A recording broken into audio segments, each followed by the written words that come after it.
परमाणु बम जिस दिन गिरता है उस दिन उसी एरिया में तबाही होती। अगले दिन जब लाश गिरना चालू हुई ना, जो सोया है सोया ही रह गया। जहाँ पे परमाणु बम फटा रहेगा ना, वहां 10 साल बाद जाके अगर गलती से वहां की मिट्टी उठा लिए ना, तो आप यमराज को प्रणाम करके आए, अब तो आशीर्वाद देंगे। परमाणु बम से काहे डरता है? कोई उपाय नहीं है। बम जिस दिन गिरता है उस दिन उसी एरिया में तबाही होता है। जैसे पटना में गिरेगा ना, तो पटना के जिस एरिया में गिरेगा उस एरिया के 5, 7, 10 किलोमीटर के रेडियस में तबाह हो जाएगा, यानी आधा पटना का शहर गया। ठीक है, अब असली तबाही होगी अगले दिन, जब किसी को दिखेगा ही नहीं।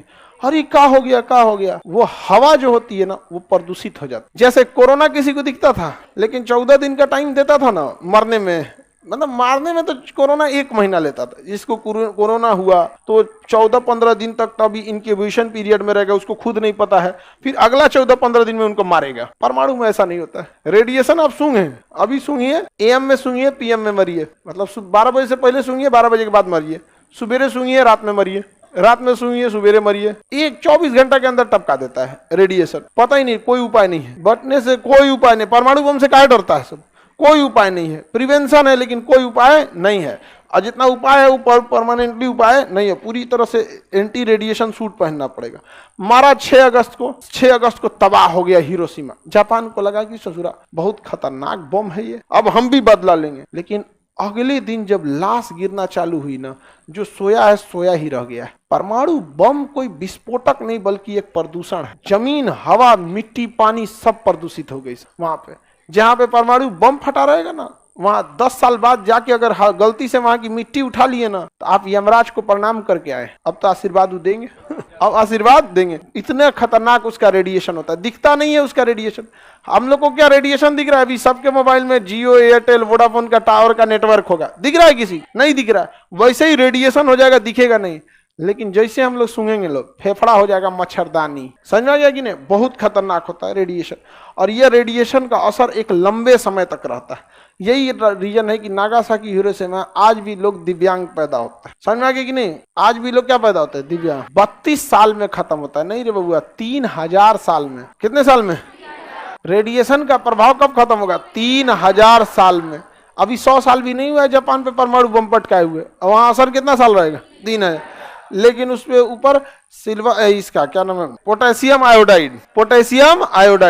पोटेशियम आयोडाइड लगा के उसको थोड़ा सा क्या किया जाता है? कम किया जाता है। बोरिक एसिड का छिड़काव करने से रेडिएशन क्या हो जाता है? बैठ जाता है। बोरिक एसिड के पास परमाणु बम का रेडिएशन बहुत हाईली जाके चिपक जाता है, और बोरिक एसिड भारी होने से नीचे बैठ जाती है। तो जहां परमाणु बम होता है ना, वहां हेलीकॉप्टर से क्या छिड़का जाता है? Boric acid. लेकिन पायलट मर जाता है। हेलीकॉप्टर से छिड़कने टाइम पायलट मर जाएगा वहां पे, तो बोरिक एसिड का छिड़काव किया जाता है। फिर उस हेलीकॉप्टर का जो भी दूसरा कोई हेलीकॉप्टर के पास जाएंगे वो भी निपट जाएंगे। तो इसलिए जो भी पायलट जाता है ना, पूरा एंटी रेडिएशन सूट पहन के जाता है, लेकिन बहुत हाईली रिस्क होता है। अमेरिका ने मार दिया। आगे बढ़े ध्यान से। तो ये अमेरिका ने कहा मार दिया?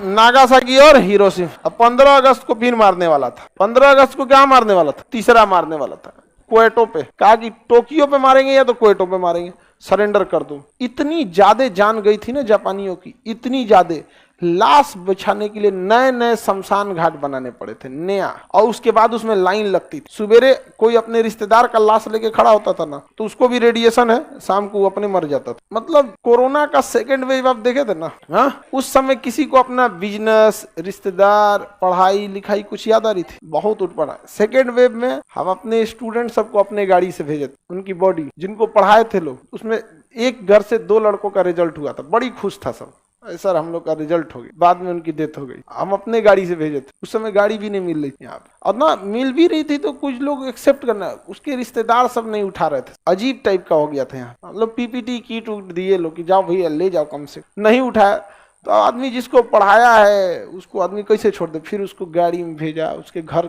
भेजा गया, वहां उसका दाह संस्कार जो भी था वहां लोग किया। लोग बहुत उटपटांग हो गया। उस समय किसी को कुछ नहीं सूझ रहा। उससे 100 गुना खतरनाक था अमेरिका का परमाणु। पूरा शहर तबाह हो गया था, पूरा शहर। मतलब अभी देखिए तुर्की में जो भूकंप आया ना, वो जापान के परमाणु हमले में 0.1% है, इतना। तो इतनी तबाही आई।